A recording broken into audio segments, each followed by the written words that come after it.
We are outside the CTICC where members of Rebellion Extinction, a non-violent demonstration organization that is protesting against the fossil fuel industry and the harming on planet Earth.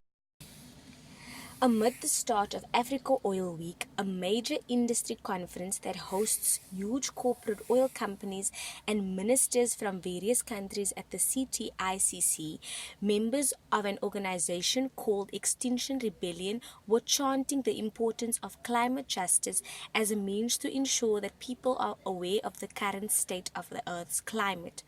Protester Peter Benjamin says this conference brings together people who are destroying the planet. Africa Oil Week brings together the corporates, the consultants, the government throughout Africa who are destroying the planet for profit.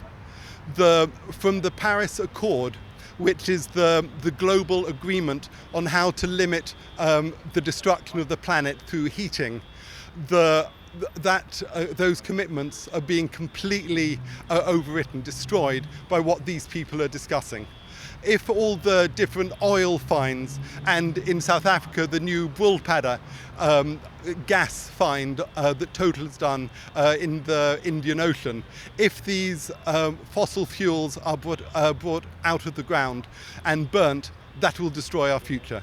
I'm here because I've got 2 children, and I don't want them to live in a world where the climate emergency is happening even more than now. Already there are climate refugees in Cape Town. Peter says they want the Western Cape government to tell the truth about the climate emergency, find ways to combat climate change, abandon fossil fuel projects and various other things, as this would eventually cause the suffering of future generations.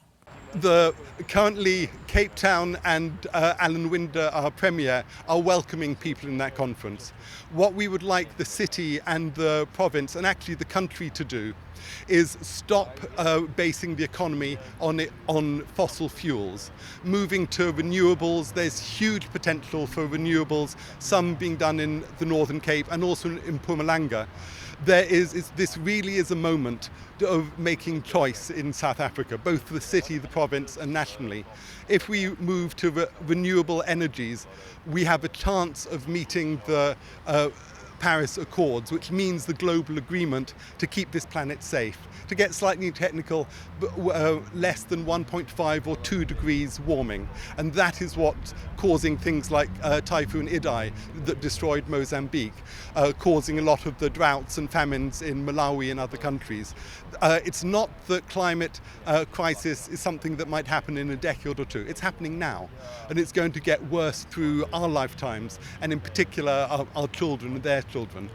If we want to be responsible guardians of the planet, we have to do something now. The UN body on this, called the IPCC, says we have to change the global economy by 2030 or we're burning ourselves. Benjamin says this is just the beginning of a series of protests to grab the attention of investors, the media and society as a whole, in order to find a solution for the current plight that the Earth is facing. I would like everyone to join us on Fridays from the Future, where many schools go on climate strike. We will be here at noon on Friday, and we want to get a large demonstration to show that these climate criminals are not welcome in Cape Town. Members of Extinction Rebellion has today lifted their banners and chanted the importance of stopping African ecocide. This is set to continue until their demands are met. For Our City News, Stephanie Pitt, Cape Town.